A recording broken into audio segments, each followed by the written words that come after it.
Hi Sparks, welcome to another weekly Awana video. How have you been this week? Have you been doing good? I hope that your week was absolutely amazing. Hey, real quick, I wanted to let you know something. There is no Awana video coming out next week, 1 week from today, all right?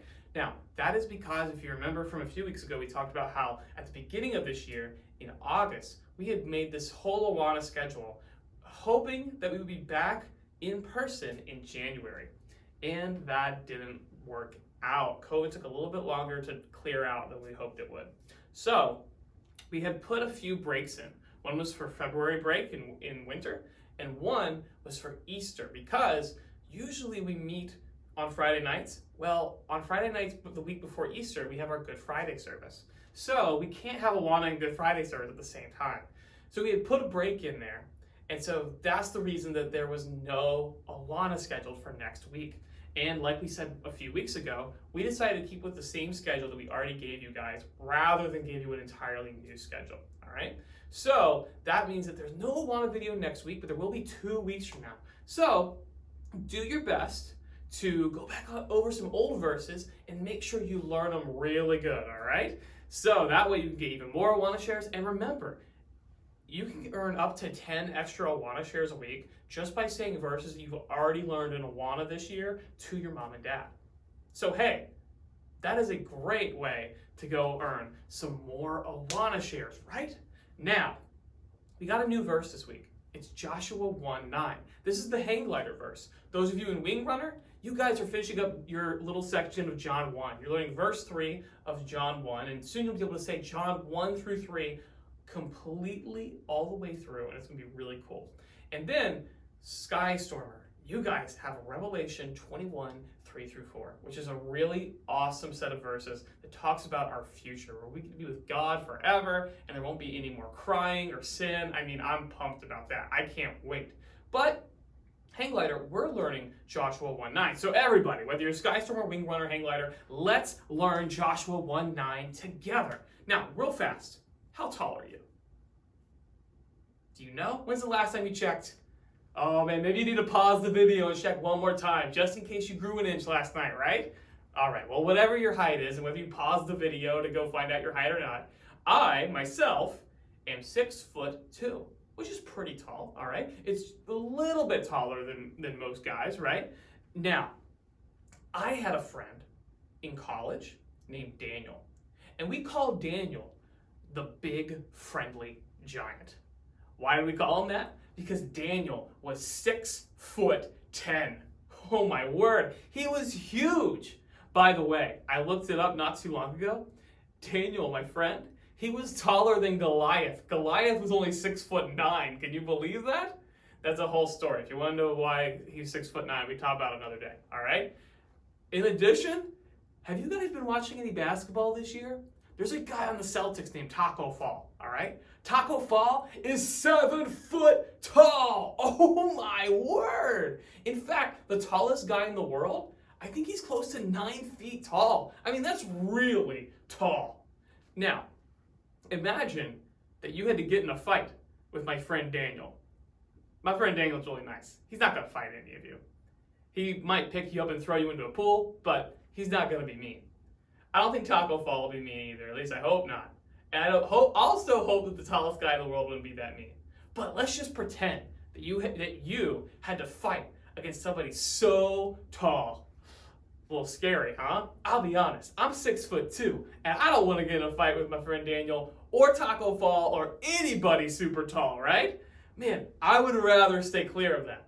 Well, our guy Joshua here, God told him that he shouldn't be afraid to go into a land of giants and fight armies of giants. Can you imagine fighting armies of giants? Even Joshua, who had an entire nation of Israel at his side to fight alongside him, I'd be really nervous going to fight against some giants. But let's see what God said to Joshua whenever Joshua was supposed to go into the land to fight these giants.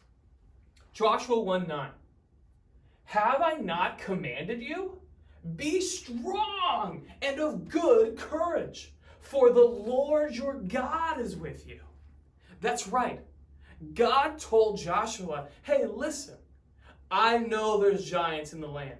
And not only that, I know that there's big cities with big walls that you're going to have to come up against. And fighting against a city with walls is not easy. Fighting against a city with walls with giants inside, also not easy. But God said, I was with Moses who came before you. And guess what? I'm going to be with you as well, Joshua. Now that Moses has died and it's your turn to take over, I'm going to be with you. But he also said this.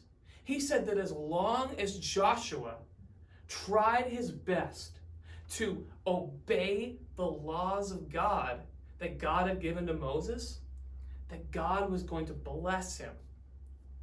I think that's really special. I think that's really cool. So what's the main lesson here? By the way, I'm going to give you a little spoiler alert. You know what happened? Joshua was strong and courageous. He went into the promised land with the entire nation of Israel. And guess what happened?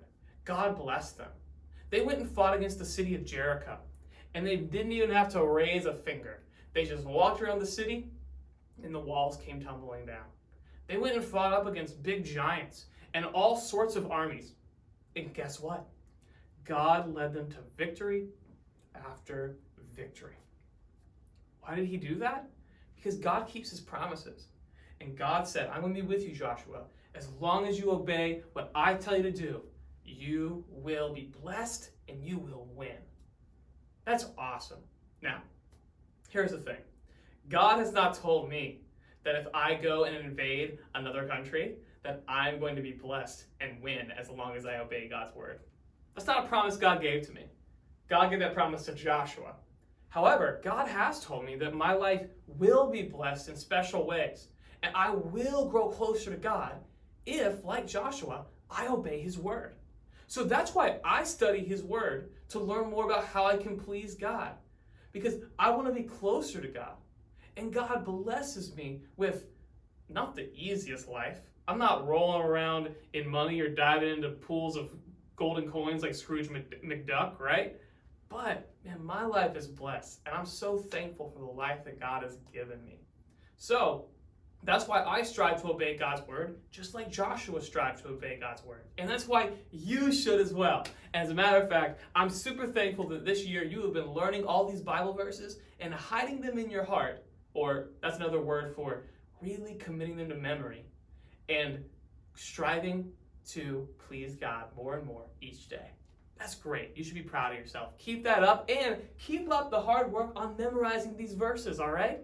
Work really hard on learning this one. Oh, and by the way, not next week, but 2 weeks from now is Family Night Out. Normally we'd have it next week, but we have the Good Friday service, so we hope to see you there for that. But 1 week after that, we're pushing everything just 1 week back. There will be Family Night Out, and we can't wait to see you there, all right? So, Sparks, have a great time learning your verses. Hang Glider, this one's for you. Wing Runner, Skystormer, go get it done. And I'll see you in 2 weeks, all right? See you later.